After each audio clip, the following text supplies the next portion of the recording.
ஒரு செயலினுடைய விளைவு அந்த செயலை பொறுத்தது அல்ல, அந்த செயலுக்கு பின்னாடி இருக்கக்கூடிய எண்ண தொகுப்பை மெட்டாபயோ காக்னிஷனை பொறுத்தது அப்படின்னு சொல்றேன். இந்த செயல் வந்து பாத்தீங்கன்னா டாக்டர் எழுப்பிடுறது எழுப்பிடாம இருக்குது, அதனால வரக்கூடிய விளைவு பேஷண்ட் பிழைக்கிறது பிழைக்காம இருக்கிறது.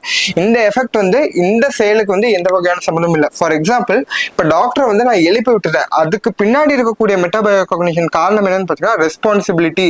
ஒரு பொறுப்புணர்ச்சியோட வந்து பார்த்துட்டு டாக்டரை எழுப்பி விட்டுட்டேன், அப்பதான் இந்த பேஷண்ட் பிழைப்பாங்க, அப்பதான் வந்து நம்ம வேலை வந்து சரியா செய்யணும் அப்படிங்கிற ஒரு பொறுப்புணர்ச்சியோட இந்த செயலை செஞ்சிருந்தாங்க அப்படின்னா அவங்க வாழ்க்கை மற்ற விஷயங்களையும் வந்து இதே பொறுப்புணர்ச்சியோட தான் ஃபேஸ் பண்ணுவாங்க. ஸோ அதனால அவங்க வாழ்க்கை வந்து சிறப்பாக இருக்கும்.